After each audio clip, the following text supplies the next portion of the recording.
मांगो मांगो बामन, कुछ तो मांगो मुझसे, कुछ तो मांगो। आज बंधो जब संकल्प करने लगे हैं तब एकाएक श्री शुक्राचार्य जी महाराज ने आकर के रोकने का प्रयास किया है। और क्या कह रहे हैं? एस वैरोचने साक्षात। अरे वैरोचने, ये तो साक्षात प्रकृति के परे जो परमात्मा है वह परमेश्वर है, ये कोई बामन नहीं है। अरे ये अदिति के पुत्र हैं, स्वयं देवताओं का कार्य साधने के लिए आज बामन रूप में आए हैं। बंधो, यहाँ साधु संत इतनी दिव्य बात बतलाते हैं कि देखो आज सामने भगवान खड़े हैं बामन रूप में, बलि उनकी स्तुति भी कर रहा है, लेकिन अभी ये बोध नहीं है कि ये भगवान है। तो ये बोध कराया किसने? ये गुरु ने ही बोध कराया है। शुक्राचार्य गुरु हैं, तो गुरु ने बोध कराया है कि बलि तुम्हारे सामने जो खड़े हैं ये साधारण नहीं है, ये भगवान है। ऐस बेरोचने साक्षात आया है। अब तो बलि और प्रसन्न हो गया है। अब तो नाथ इनके लिए नहीं दूंगा तो किसके लिए दूंगा? मेरी कीर्ति ही मेरे लिए सब कुछ है। आज बंधु संकल्प कर लिया है। भगवान ने मांगा है तो केवल 3 पग भूमि मांगी है।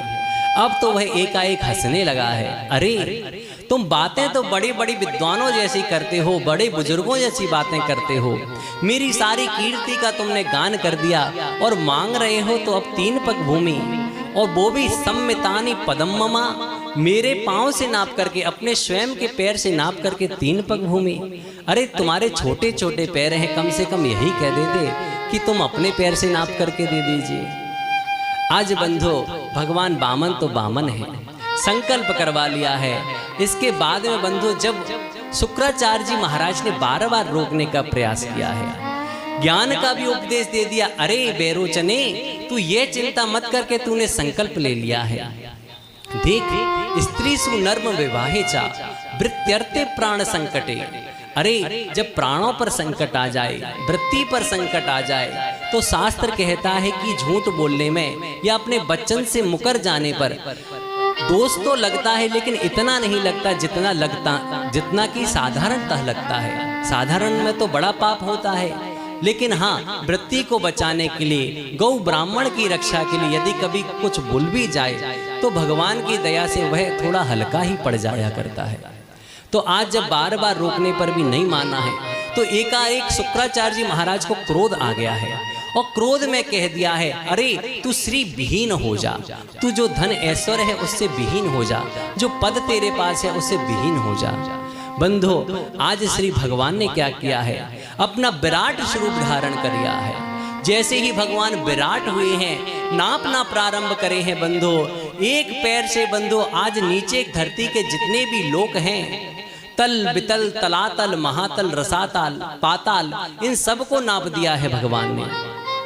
और दूसरा चरण जैसे ही भगवान ने ऊपर उठाया है, भू भुव स्वः मह जन तप सत्यम, इन 7 लोकों को नाप दिया है। और जो सत्यम लोक है, सत्य लोक है, जहाँ ब्रह्मा जी विराजमान है, उसके ऊपर इस ब्रह्मांड की गोलक है, मानो एक चादर है। उस गोलक का भी छेदन करते हुए भगवान का चरण कमल आज ऊपर पहुंच गया है। जैसे ही ऊपर पहुंचा है, ऊपर की आकाश गंगा से आज उस चरण कमल का प्रक्षालन हुआ है, और भगवान का चरण, आज भगवान ने अपने शरीर से संपूर्ण आकाश को व्याप्त कर लिया है। ऐसा भगवान का दिव्य स्वरूप हो गया है। इस स्वरूप को देखकर ही बलि जी महाराज गदगद हो गए। अरे नाथ, आज आपके इस विराट स्वरूप के दर्शन तो हुए। अब बंधु भगवान बोलने लगे, अरे बेरोचने, मैं ये अपना तीसरा पग कहाँ रखूं, तीसरा पग कहाँ रखूं? आज बंधु वह बलि तो भगवान का भक्त निकला, एकाएक अपना सर्वस्व निवेदित करते हुए बोला, हे नाथ, ये जो मैं आपका तीसरा पग है, सम्मितानी पदम ममा, जो आप 3 पग मांगना चाहते हो, कुरु में शीर्षनी, मेरे सिर पर इसको रख दीजिए, मेरे सिर पर इसको रख दीजिए। भगवान भी गदगद हो गए हैं। आज चरण कमल को जैसे ही सर पर रखा है, अब बंधु भगवान को तो देखो सारे दायित्व निभाने होते हैं। गुरु जी ने जो इनसे मांगा है वो अभी पूर्ण करना है, तो तीनों लोगों की संपदा तो नाप दी है, लेकिन अभी अभी शुक्राचार्य जी महाराज ने जो इसको श्राप दिया है कि तू श्री विहीन हो जाएगा, तो भगवान ने इसी जो शुक्राचार्य हैं उनके वचन की सिद्धता के लिए इसको पास में बांध लिया है और कह दिया है कि देख, अब तू श्री विहीन हो चुका है, तेरे गुरु का वचन भी सत्य हो चुका है, अब तेरे पास कुछ नहीं है। हाथ जोड़ करके भगवान के चरणों में निवेदित कर रहा है। बलि की जो पत्नी है वह भी आई है, आकर के भगवान के चरणों में प्रणाम निवेदित कर दिया है। बंधु, इतने में ही एकाएक क्या हुआ है, प्रहलाद जी महाराज आए हैं। प्रहलाद जी महाराज आकर के क्या कह रहे हैं, अरे नाथ, आपने इसको बांधा नहीं है, इस पर तो आपने बड़ी कृपा कर दी है। अरे एक कृपा आपने मुझ पर की थी, जब मैंने क्या कहा था, आप याद करिए प्रभु, मैंने कहा था कि आपने ये जो आपका हस्त कमल है कभी ब्रह्मा जी के सर पर रखा नहीं रखा, कभी आपने भगवान शंकर के सर पर रखा नहीं रखा, कभी लक्ष्मी जी के सर पर रखा नहीं रखा, वह अपना आपने हस्त कमल मेरे सर पर रखा। और मुझसे भी आगे मेरा ये परपौत्र निकल गया।